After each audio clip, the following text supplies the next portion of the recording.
بسم اللہ الرحمن الرحیم۔ السلام علیکم سامعین کرام، آج کا بیان وقت واحد میں سینکڑوں نبی کرام کے بارے میں ہے۔ محترم بزرگوں اور سامعین کرام، اللہ تعالیٰ نے دنیا بھر کے انسانوں کو کامیاب بنانے کے لیے ہر زمانے میں طریقے دیے ہیں، اور ان طریقوں کو سمجھانے اور سکھانے کے لیے انبیاء کرام کو بھیجا گیا۔ انہیں طریقوں کا نام دین ہے، اور ان طریقوں کو جاری کرنا، عام کرنا، یہ نبیوں کا کام تھا۔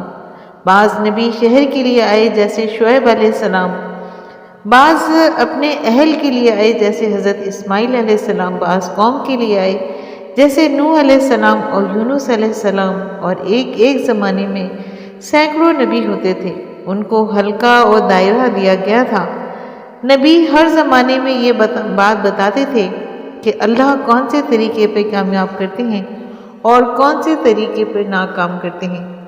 آخر میں حضور اکرم صلی اللہ علیہ وآلہ وسلم تشریف لائے۔ آپ صلی اللہ علیہ وآلہ وسلم عالمی نبی ہیں، کسی شہر، کسی قوم یا کسی تعداد کے نبی نہیں ہیں۔ پہلے زمانے میں یہ ہوتا تھا کہ ایک نبی تشریف لائے اور انہوں نے کام کیا اور اس کے آثار ظاہر ہوئے تو تشریف لے گئے۔ نبی کی محنت پر جو آثار ظاہر ہوتے تھے وہ یہ کہ جو بھی دین کو اختیار کرتے تھے چمکتے تھے، اور جنہوں نے دین کو اختیار نہیں کیا غارت کر دیا گیا۔ اس زمانے میں یہ بات سمجھی جاتی تھی کہ دین ایک طاقتور چیز ہے، اگر اس کو اختیار کر لیں تو افلاس والے بھی تو چمک جائیں، اور اگر طاقت والے بھی اس کو اختیار نہیں کریں گے تو مٹ جائیں گے۔ یعنی ہر حال میں جب نہ بنی اسرائیل نے جب بحر کلثم کو پار کیا تو میدان طیہ میں پہنچے، اس کی حیثیت ایسی ہے کہ ایک لک و دک میدان ہے، اور یہاں ضرورتیں نہیں، کہیں سایہ کا نشان نہیں تھا، تو سائے کے لیے بادل کے ٹکڑے کا انتظام ہوا۔ کھانے کا انتظام نہیں تھا تو من و سلوہ کی بارش ہوئی، پانی نہیں تھا تو پتھر کو مارا تو 12 چشمے جاری ہوئے اور 12 خاندانوں کی پیاس بجھی۔ جس لکڑی سے بکریاں پلا کرتی تھیں اور جس سے چھوٹے چھوٹے کام ہوا کرتے تھے، جب تک اپنی مرضی سے اٹھاتے رہے اور ڈالتے رہے، اب اللہ کے حکم سے اٹھانا ہوا اور ڈالنا ہوا تو ہر کام بننے لگا۔ اللہ کے حکم پر ڈالا تو عصا اژدہا بن گیا اور موسیٰ علیہ السلام ڈر گئے۔ اب اللہ یہاں تربیت فرما رہے ہیں کہ ایسا ڈرتے نہیں ہیں، ڈرو مت، پکڑو۔ جب تک نفع پہنچانے والا ڈنڈا تھا تو کہا کہ پٹک دو، اب نقصان پہنچانے والا اژدہا بن گیا تو کہا کہ پکڑ لو۔ یہی حال ہم سب کا ہے، یعنی مشکلات میں بھی جمے رہنا ہے اور اللہ کے حکم پر آسانیوں میں بھی جمنا ہے۔ موسیٰ علیہ السلام سے پوچھا تھا کہ یہ کیا ہے تو موسیٰ علیہ السلام نے کہا کہ یہ تو میرا ڈنڈا ہے، پتے جھڑاتا ہوں، بکریاں پلتی ہیں۔ اسی طرح روحوں کا جوابی ملاحظہ کیجیے کہ ابھی ہم دنیا میں آئے بھی نہیں تھے کہ روحوں کو جمع کیا اور پوچھا کہ کیا میں تمہارا رب نہیں ہوں، کیا میں تمہارا پالنے والا نہیں ہوں، اور سب کے سب نے کہا کہ بے شک تو ہی پالنے والا ہے۔ یہاں اب یہ نقشہ دے کر اللہ نے ہمیں بھیجا ہے کہ نوکری مل گئی، دکان پر بٹھا دیا، کارخانے میں بٹھا دیا، اور امتحان کے لیے اللہ نے بٹھا دیا ہم کو، اور ہمارا امتحان یہ ہے کہ ہم ترکیبوں سے پلتے ہیں یا اللہ پالتے ہیں۔ اب جو اس دھیان سے بیٹھے گا کہ اللہ پالتے ہیں تو اسے چیزیں کم ہو جائیں گی، پرواہ نہیں ہوگی، پیسے کم ہو جائیں گے تو پرواہ نہیں ہوگی، اور خدا کے حکموں کو وہ پورا کرتا رہے گا۔ اور جس کا یقین اللہ پر نہیں ہوگا وہ سمجھے گا پیسہ ہی سب کچھ ہے اور اسی کے حاصل کرنے کی فکر کرے گا۔ اب دنیا میں اس بات کے لیے بھیجا اور مسجد کو بلایا اور بار بار بلا رہے ہیں اور یاد دلا رہے ہیں کہ اللہ پالنے والے ہیں۔ اب جب قبر میں جائیں گے تو سب سے پہلے یہی پوچھ ہوگی کہ من ربو کا، کہ تیرا پالنے والا کون تھا؟ جس نے رب کی یقین کے ساتھ زندگی گزاری تھی وہ آسانی سے کہے گا کہ میرا رب اللہ ہے، اللہ پالنے والا ہے، اور کامیاب ہو جائے گا۔ اور جس نے یقین کو بگاڑا تھا، اعمال کو بگاڑا تھا، تو ایسے آدمی سے جب پوچھا جائے گا تو کہے گا کہ ہائے افسوس، میں نہیں جانتا، خوب پٹائی ہوگی۔ خدا پالنے والے ہیں، یہ دل میں اتارنے والی چیز ہے۔ اسی لیے موسیٰ علیہ السلام سے ڈنڈا پٹکا دیا گیا اور کہا تھا کہ بکریاں اس سے پلتی ہیں۔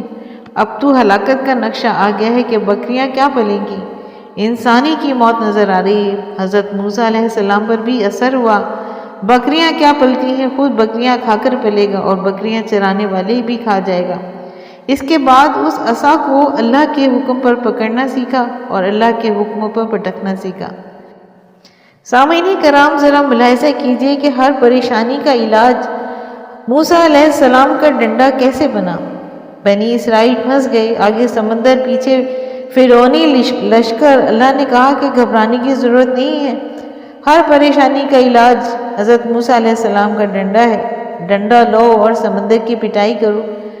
پٹائی کی گئی تو 12 راستے ظاہر ہو گئے، آگے چلے تو میدان طیہ، صحرائے سینا کے اندر پانی کی ضرورت ہوئی، تو اللہ نے کہا کہ لو ڈنڈا اور پتھر کی پٹائی کرو۔ قوم نے پانی مانگا تو پھر پتھر کو پیٹا۔ اللہ بتا رہے ہیں کہ تمہاری مرضی سے ڈنڈا استعمال ہوا تو بکریاں پلتی تھیں، اب اللہ کے حکم سے ڈنڈا استعمال کیا تو قوم پل رہی ہے۔ میدان طیہ، صحرائے سینا میں ہی حضرت موسیٰ علیہ السلام اور حضرت ہارون علیہ السلام کا انتقال ہوا۔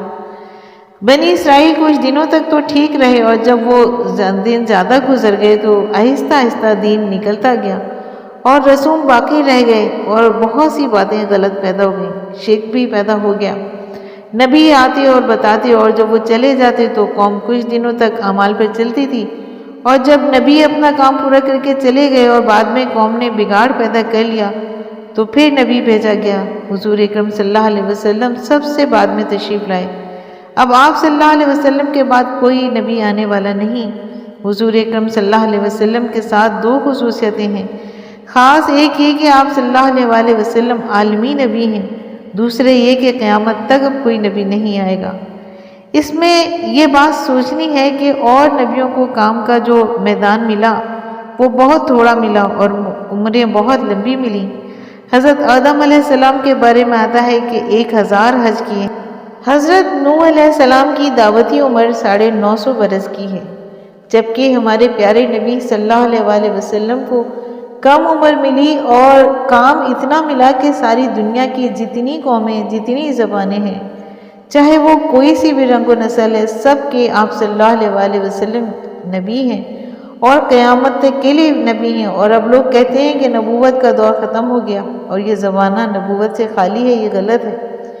یہ حضور اکرم صلی اللہ علیہ وسلم کی نبوت کا دور ہے۔ آپ صلی اللہ علیہ وسلم دنیا سے تشریف لے گئے ہیں، لیکن نبوت کے جتنے اعمال لے کر آئے ہیں ان میں آج بھی وہی طاقت ہے جو آپ کے زمانے میں تھی، آگے کے زمانے میں بھی باقی رہے گی۔